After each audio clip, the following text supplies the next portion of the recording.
Today we are going to be learning about a continuation of the notation notes that we had just taken yesterday for day one.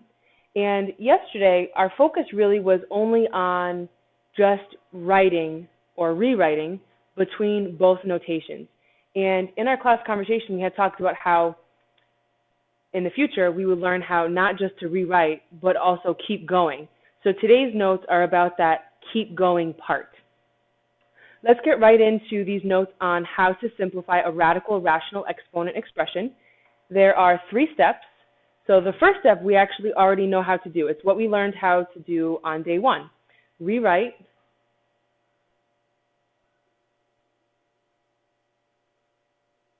in rational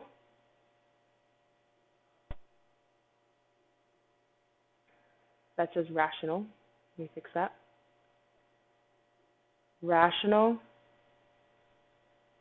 exponent notation if possible.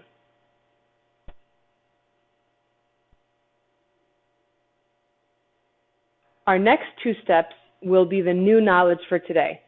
After we have rewritten in rational exponent notation if possible, we are going to apply properties of exponents.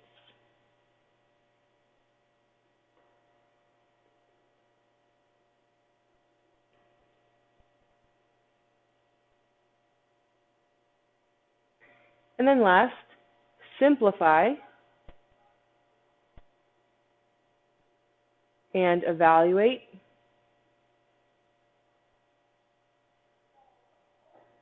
any roots.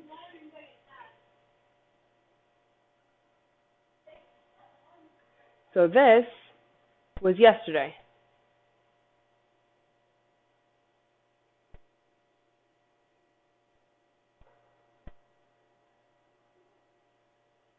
This is what's new for today.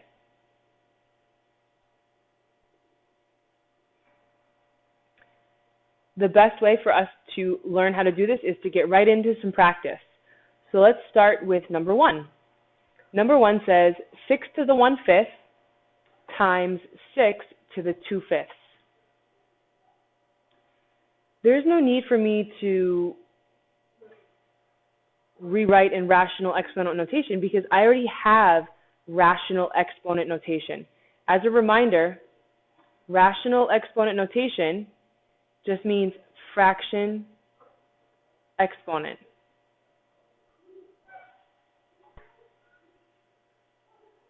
That's what rational exponent notation means. So I already have fraction exponents, so we're going to go to the second step of applying properties of exponents. Well, I see that the bases are the same, and I'm multiplying. So product of powers, we do what with the exponents? If you're not sure, if I gave you something like this,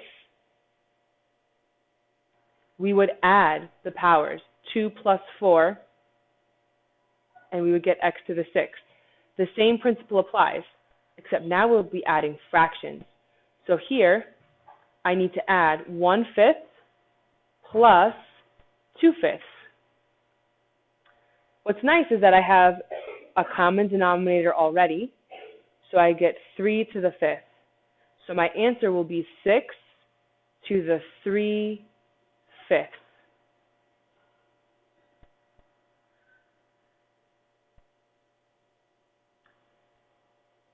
It did say evaluate if possible. So a little side note that I would like to write. This means 5th root.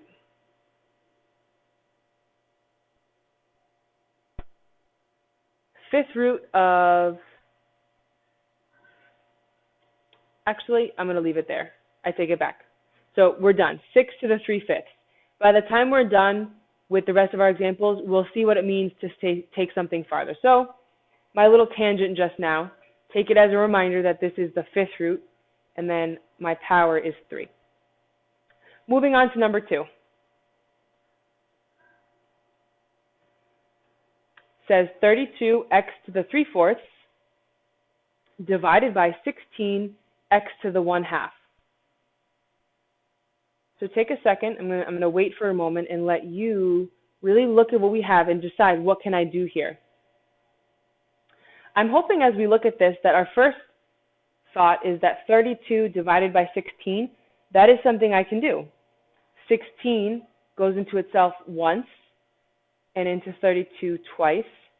Or you could think of it as 32 divided by 16 equals 2 divided by 1. X to the 3/4 divided by x to the 1/2. The bases are the same. When we divide, the quotient property says we do what with the powers? We subtract. So I'm actually going to shift this over.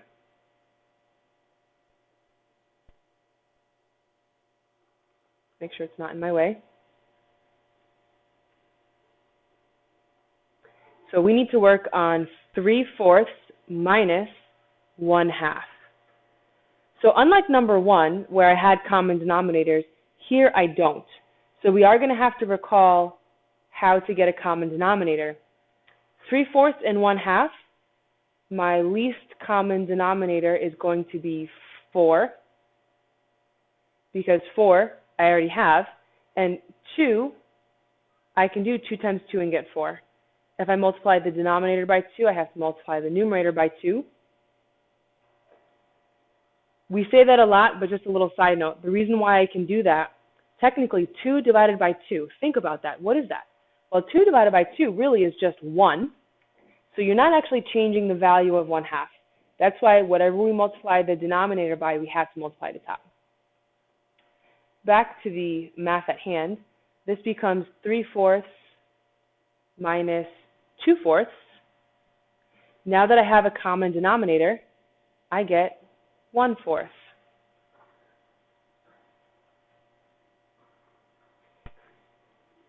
We can't lose track of what we had simplified originally, though. 2 divided by 1, that's just 2. Nothing else is left in the denominator. We just did this subtraction, and I got a positive exponent. So my answer is 2x to the 1/4, and I'm all done.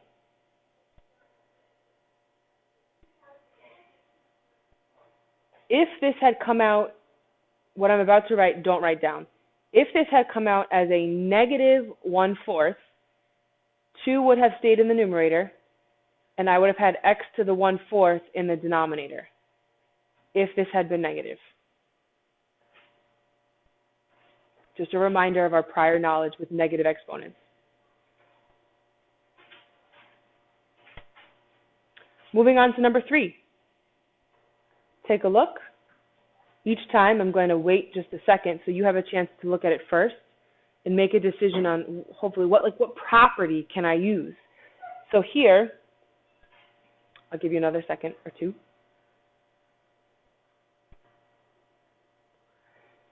I have a product on the inside. This says 8 times x to the 3/4 and a power on the outside. Power of a product says we are going to send this power to each exponent on the inside. Remember that this is technically 8 to the 1st. So if it helps you to draw in the little 1, draw it in. So I now have 8 to the 1/3 times x to the 3/4 raised to the 1/3. When we start dealing with fractions, sometimes I find that it helps to write it first and then do the math.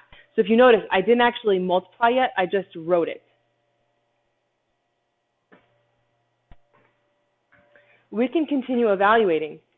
From our knowledge yesterday, I know that 8 to the 1/3 is 2.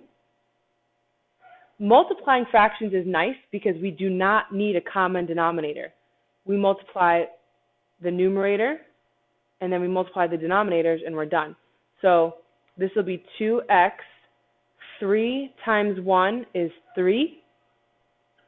4 times 3 is 12. If it's easier for us not to see it on a slant, what I just did was 3/4 times 1/3 and we multiply straight across. 3 times 1 is 3. 4 times 3 is 12. Remember, the directions are to simplify as far as possible. 3/12 can simplify.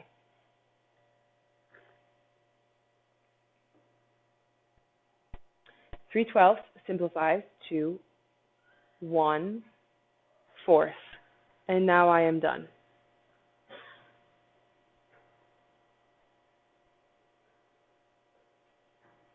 Number 4 is a great example of where I plan on showing myself the work first.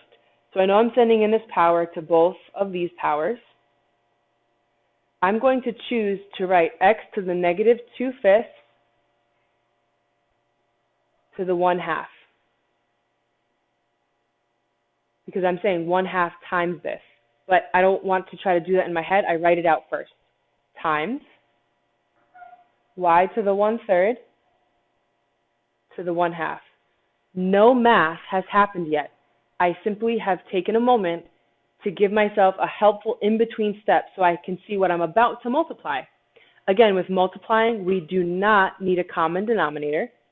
I multiply straight across. So this will be x to the negative 2 times 1 is negative 2. 5 times 2 is 10. 1 times 1 is 1. 3 times 2 is 6. Am I done? Well, I see a couple things. This negative exponent, no good. We can't keep negative exponents. This has to move. Also, negative 2/10 simplifies. So in this next step, not only will I move my negative exponent, but I will also simplify 2/10.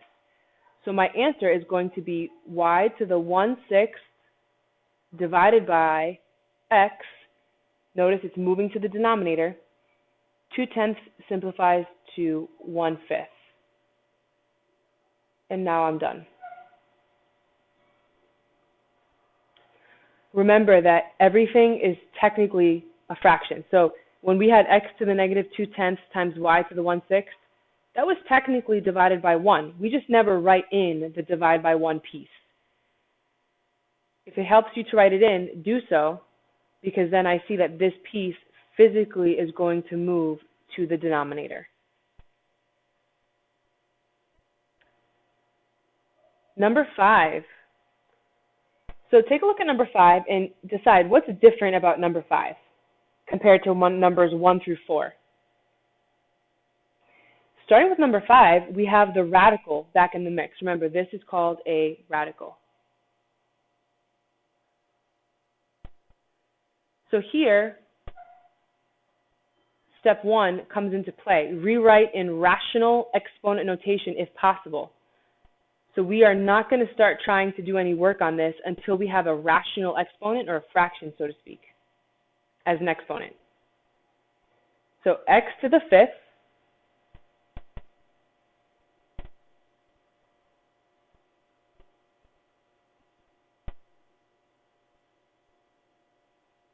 is going to be what's on the inside. Raised to what power? 5th root is how I would say this out loud. 5th root. So I know that I will raise this to the 1/5 because there's two ways of remembering this. The denominator is always associated with the root, or you could think of it as 5th root is always associated with the 1/5 power. And that's true for anything. 4th root, 1/4. 3rd root, 1/3. Square root, 1/2. This relationship between the notation is always true.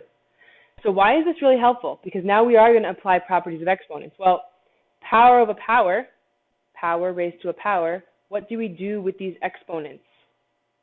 As a reminder, if I give you something like this,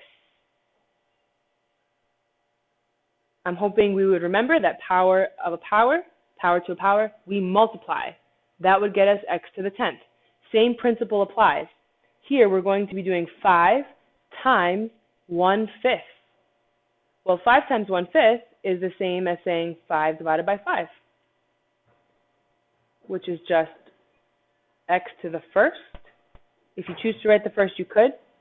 Otherwise, we just get x. Oops.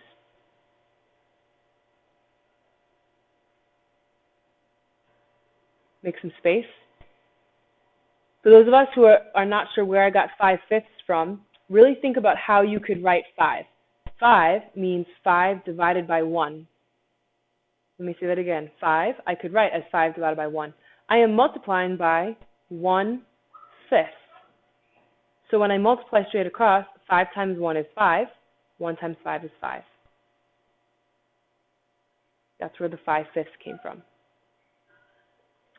Moving on to number 6. I take what's on the inside, whatever is on the inside. So in this case, x plus 3 to the 4th. That's what's underneath the radical, so that's what I just wrote.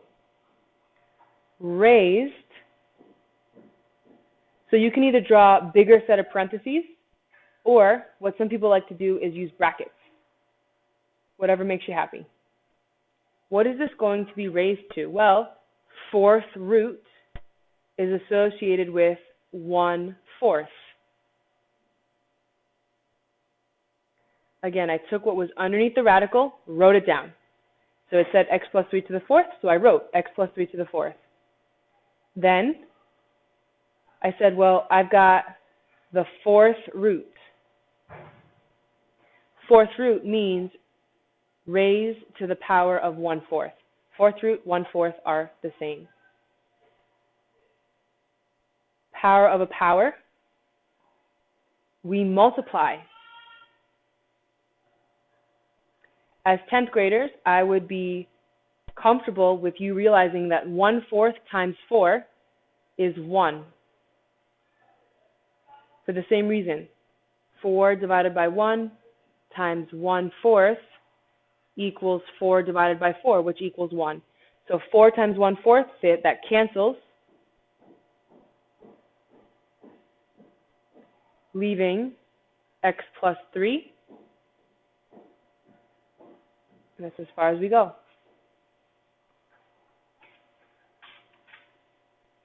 Number 7 is going to bring back our factoring knowledge.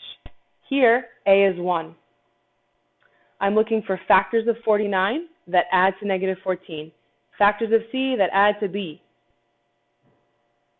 7 and 7.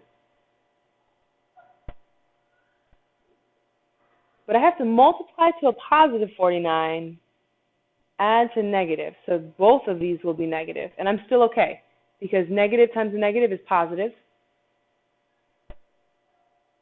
But when I add them together, I get negative 14. So this factors to be, I still have a radical, x minus 7 times x minus 7. But if it's times itself, I could rewrite it as x minus 7 squared.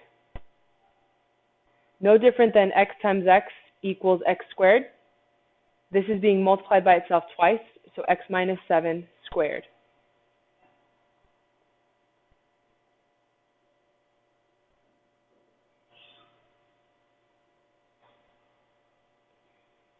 Now let's get our rational exponent notation. So whatever's underneath the radical, write it down. Ask yourself, square root is associated with raising something to what fraction? Square root is associated with raising something to the 1/2 power. I'm going to highlight that again to help it stand out. So square root is associated with raising something to the 1/2. So we just successfully went from radical notation to rational exponent notation, where all of this is raised to the 1/2. Power of a power, I multiply. Well, 2 times 1/2, that's 1. So those cancel each other out, and I am left with x minus 7 as my answer. I would have liked to have fit that down here, but I ran out of space. So the answer is x minus 7. Number 8, there's really nothing I can do to simplify on the inside. So here I could factor. So I factored. Here, I'm not going to undo what's already factored. So my go-to step, whatever's underneath, write it down. The third root is associated with raising to the 1/3 power. On the inside, this says negative 27 times x minus 1 to the third. So I have two places that I can send this exponent, here and here. I'm going to choose to show myself an in-between step. So I'm going to say negative 27 to the 1/3. Didn't actually do any math yet, just sending in the power, times x minus 1 to the third raised to the 1/3. Again, I did not do any math yet. All I did was send in the power. Now let's do math. Negative 27 to the 1/3 from yesterday, I know that that's negative 3. 3 times 1/3 cancels out. That equals 1. So I'm left with x minus 1. And that's as far as I can go.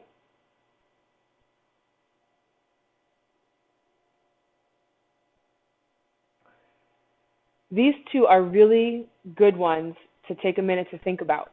So I would recommend pause the video, rewrite 7 and 8 on a blank piece of paper, and you try them right now. While the notes are kind of fresh in your head and the conversation is fresh in your head, rewrite them, try them out, and if you get stuck, replay this past couple of minutes because, as I just said, 7 and 8 are very good examples in today's notes. Number 9, still have radical notation, and I need rational exponents. Take whatever's underneath, write it down. So x squared, that's what's underneath the radical, so that's what I wrote down. Raised to what power? 10th root is associated with 1/10. See if you can finish this one. Press pause and finish. When you press play, I will talk about the answer. I'm assuming you tried this one. That's why you're listening further, because you pressed pause, you tried it, and now you just pressed play. 2 times 1/10 is x to the 2/10, which simplifies to x to the 1/5 power, and I'm done. 10, take what's underneath, 64, a to the 15th. The third root is associated with the 1/3 power. I have to now send it in. How many times? When I look, I've got two terms, 64 and then a to the 15th. So I'm going to send 1/3 to both of these terms.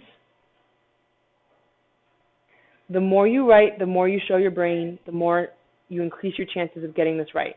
So I'm going to write 64 to the 1/3. Didn't actually do it yet, just wrote it down. Times a to the 15th raised to the 1/3. Third root of 64 from our chart and our knowledge from yesterday, that's 4. Times a. 15 times 1/3 becomes 15/3.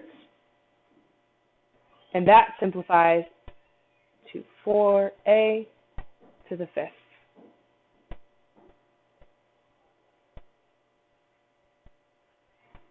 Try 11 on your own.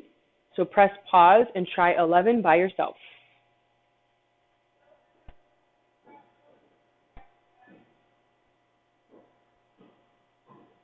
So for number 11, I take what's underneath and I write it down. Whatever it is, I write it down. So x to the 6th, y squared. Fourth root is associated with 1/4. So I have two places that I need to send this exponent. 1, 2.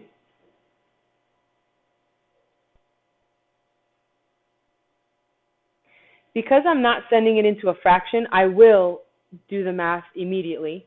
So this becomes x to the 6th fourth, y to the 2 fourths. 6 fourths reduces to 3 halves. 2 fourths simplifies to 1 half. These bases are not the same. That's as far as I can go.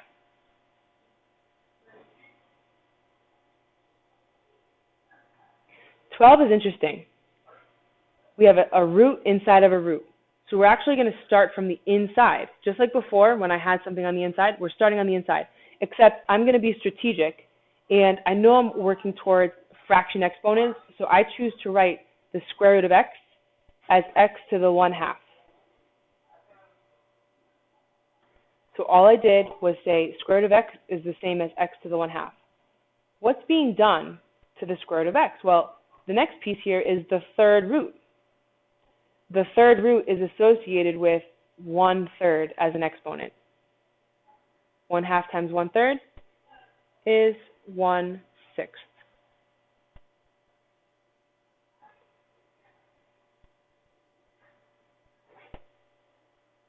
Number 13. Try number 13 on your own. So I have radical notation. I need rational exponent notation. Give it a shot. Press pause.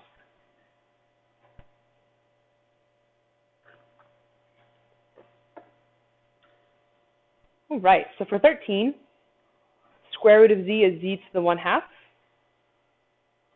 Third root of z is z to the 1/3. And now, if I look at 13, 13 looks exactly like number 1 that we did. Same base. What do we do with the powers? We're going to add them. So 1 half plus 1/3. I need a least common denominator, which is going to be 6. To get 6, I have to multiply this fraction by 3 divided by 3, and this fraction by 2 divided by 2. Again, we can do that because if you look at the fractions in red, 3 divided by 3 technically equals 1. 2 divided by 2 technically equals 1. So this becomes 3/6 plus 2/6. So that becomes 5/6. So my answer is z to the 5/6.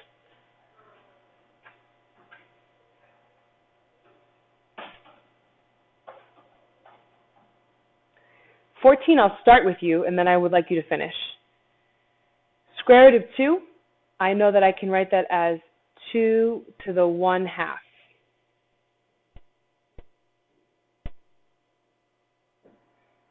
In the denominator, work from the inside. So the third root of 2 is 2 to what power? I'm hoping we're all thinking third root is the same as 1/3. And what's being done to that? It's being squared. So this becomes 2 to the 1 half divided by 2 to the 2/3.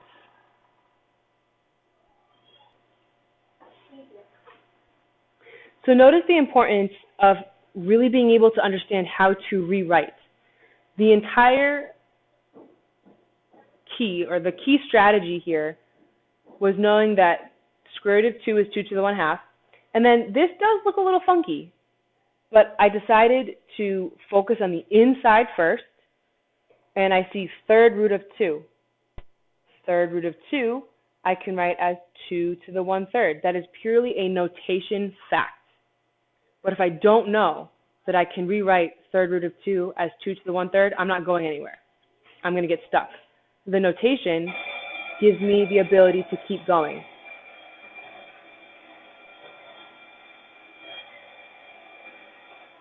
All right, guys, I only have a couple left. A class is going to come in a second, but I think I can wrap up these last two real quick. So now that I have figured that out, I did 1/3 times 2 is 2/3. Same base. We subtract the powers. So that's going to be 1 half minus 2/3. Working towards common denominators. 6 is going to be the go-to again. So 3, 3, 2, 2.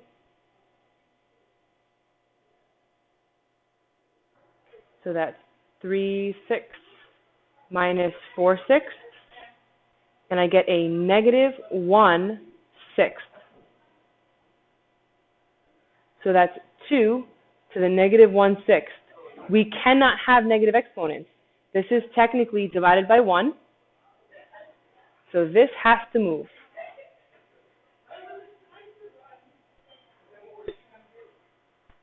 So I get 1 divided by 2 to the 1/6. No more negative exponents. Can't take that any farther. I'm all done. Looking at 15 and 16, I think you actually do have the ability to work on those too. So just like last time where I left a couple for you guys to give a shot on your own, and then I checked in with you at the start of class, we're going to do that with 15 and 16. So 15 and 16, you try, and that's how we'll start class tomorrow with checking in on how you did on those 2 questions. Great job. Any questions on any of the ones from today's notes, please don't hesitate to send me a remind. See you tomorrow. Have a good night.